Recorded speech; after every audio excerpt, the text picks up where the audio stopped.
Assalamualaikum warahmatullahi wabarakatuh. Salam sejahtera untuk kita semua. Pada materi sebelumnya kita telah mempelajari apa dan bagaimana metabolisme sebagai suatu proses yang dilakukan oleh makhluk hidup untuk mendapatkan energi yang diperlukannya. Kali ini, kita akan mempelajari tentang suatu senyawa yang berperan penting dalam reaksi metabolisme. Metabolisme dapat diartikan sebagai suatu proses enzimatis yang terjadi pada tubuh makhluk hidup. Dari definisi ini ada sebuah kata yang menarik yaitu enzimatis, atau proses yang melibatkan enzim. Ya, hari ini kita akan mempelajari tentang enzim. Senyawa yang sangat penting dalam proses metabolisme. Menurut wikipedia.org, enzim adalah biomolekul berupa protein yang berfungsi sebagai katalis atau senyawa yang mempercepat proses reaksi tanpa habis bereaksi, dalam suatu reaksi kimia organik. Molekul awal yang disebut substrat akan dipercepat perubahannya menjadi molekul lain yang disebut produk. Semua proses biologis sel memerlukan enzim agar dapat berlangsung dengan cukup cepat dalam suatu arah lintasan metabolisme. Dari laman kelaspintar.id, dikatakan bahwa bentuk enzim secara lengkap disebut dengan haloenzim. Haloenzim terdiri dari dua komponen, yaitu apoenzim dan gugus protestik. Apoenzim atau komponen protein merupakan sisi aktif enzim. Apoenzim adalah tempat melekat dan bereaksinya substrat. Sementara itu, gugus prostetik atau komponen non-protein tersusun dari kofaktor dan koenzim. Kofaktor terdiri dari zat anorganik, seperti K, Zn, Fe, Co, dan lain-lain. Sebaliknya, koenzim adalah zat organik non-protein, seperti koenzim A, NADP, NAD, dan lain-lain.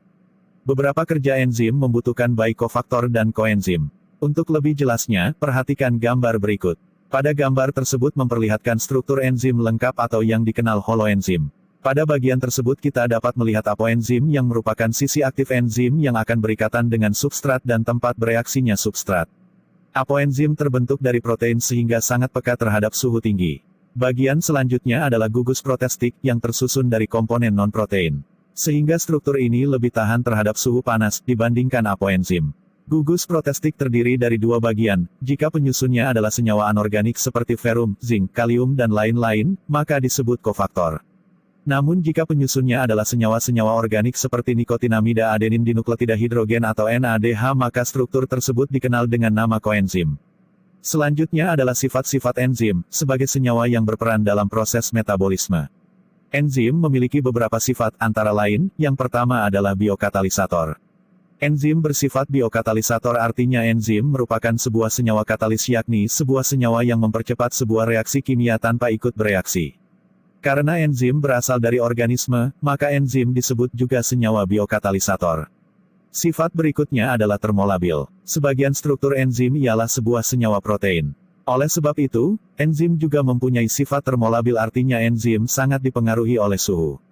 Enzim mempunyai suhu optimum untuk dapat menjalankan fungsinya. Secara garis besar, enzim bekerja optimum pada suhu 37 derajat Celcius. Apabila berada pada suhu ekstrim, suhu dapat merusak kerja enzim. Enzim inaktif pada suhu di bawah 10 derajat Celcius, sementara akan mengalami denaturasi jika berada pada suhu di atas 60 derajat Celcius. Oleh sebab itu, proses pendinginan merupakan salah satu cara proses pengawetan makanan, sebab enzim-enzim dari bakteri pembusuk tidak mampu mencerna makanan. Sementara, proses pemanasan atau pembakaran dengan suhu tinggi bisa merusak struktur enzim, sehingga enzim akan mengalami denaturasi. Terdapat beberapa pengecualian, seperti pada kelompok bakteri purba yang menempati daerah yang sangat ekstrim, seperti golongan bakteri metanogen yang lingkungan hidupnya memiliki suhu yang tinggi, mereka memiliki enzim yang dapat bekerja optimum pada suhu 80 derajat Celcius. Sifat selanjutnya, spesifik. Enzim bersifat spesifik yang artinya, enzim hanya akan mengikat suatu substrat khusus yang mampu untuk berikatan dengan sisi aktif enzim.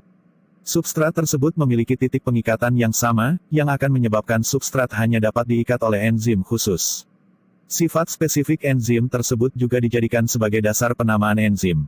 Nama enzim biasanya diambil dari jenis substrat yang diikat atau jenis reaksi yang berlangsung. Contohnya amilase yaitu nama enzim yang berperan dalam memecah amilum yang merupakan polisakarida atau gula kompleks menjadi gula yang lebih sederhana. Berikutnya, sifat enzim dipengaruhi pH, sama halnya seperti suhu pH atau derajat keasaman juga turut mempengaruhi kerja enzim. Pada dasarnya, enzim tersebut bekerja pada suasana netral 6,5-7. Tetapi beberapa enzim akan optimal bekerja pada pH asam seperti pepsinogen, ataupun pada pH yang basa seperti tripsin. Selanjutnya, enzim dapat bekerja bolak-balik. Enzim yang memecah senyawa A menjadi B, juga dapat membantu reaksi pembentukan senyawa B dari senyawa A. Hal inilah mengapa disebut kalau enzim itu bekerja dengan secara bolak-balik. Dan yang terakhir, enzim tidak menentukan arah reaksi, perubahan senyawa A menjadi B atau sebaliknya, bukanlah enzim yang menentukan kemana arah reaksi tersebut akan berjalan. Senyawa yang lebih dibutuhkan adalah poin dari arah sebuah reaksi kimia. Misalnya, tubuh kekurangan glukosa maka akan dapat memecah gula cadangan atau glikogen, atau sebaliknya. Enzim bekerja dengan spesifik atau khusus, artinya enzim hanya dapat bekerja pada substrat tertentu.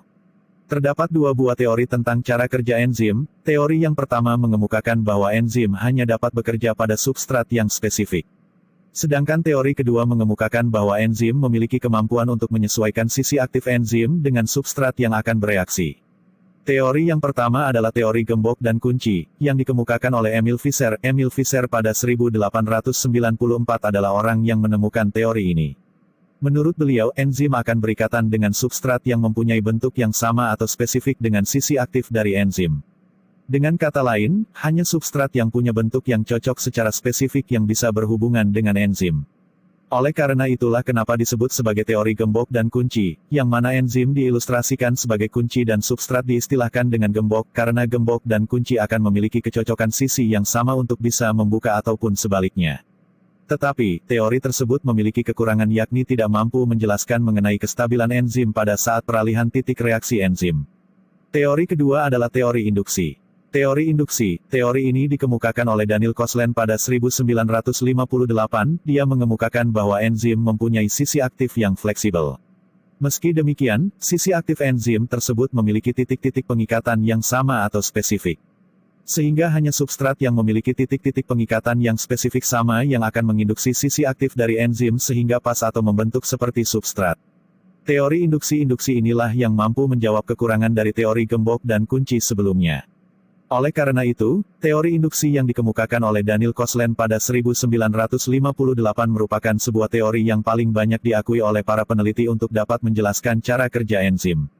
Berikutnya yang akan kita pelajari adalah faktor-faktor yang mempengaruhi kinerja enzim. Kerja enzim dipengaruhi oleh beberapa faktor, terutama adalah substrat, suhu, keasaman, kofaktor dan inhibitor. Tiap enzim memerlukan suhu dan pH atau tingkat keasaman optimum yang berbeda-beda karena enzim adalah protein, yang dapat mengalami perubahan bentuk jika suhu dan keasaman berubah. Di luar suhu atau pH yang sesuai, enzim tidak dapat bekerja secara optimal atau strukturnya akan mengalami kerusakan. Hal ini akan menyebabkan enzim kehilangan fungsinya sama sekali. Kerja enzim juga dipengaruhi oleh molekul lain. Inhibitor adalah molekul yang menurunkan aktivitas enzim, sedangkan aktivator adalah yang meningkatkan aktivitas enzim. Banyak obat dan racun adalah inhibitor enzim. Untuk tahapan-tahapan serta proses yang terjadi pada setiap jalur metabolisme, yaitu anabolisme dan katabolisme, akan kita pelajari pada materi berikutnya. Saya rasa cukup sekian, materi kita kali ini. Semoga apa yang telah kita pelajari dapat menjadi ilmu yang bermanfaat bagi kita. Sebelum mengakhiri materi ini, saya ingin mengingatkan kembali kepada kita semua untuk tetap menjaga dan menjalankan protokol kesehatan untuk menjaga kita tetap sehat dan terlindungi dari kontaminasi virus dan bakteri yang mengganggu kesehatan kita, seperti corona. Kurangi aktivitas di luar rumah kecuali untuk keperluan mendesak, tetap jaga jarak, serta selalu gunakan masker ketika bepergian dan berbicara. Selalu mencuci tangan sebelum dan sesudah memegang sesuatu. Akhirul kalam, wabillahi taufik wal hidayah. Wassalamualaikum warahmatullahi wabarakatuh.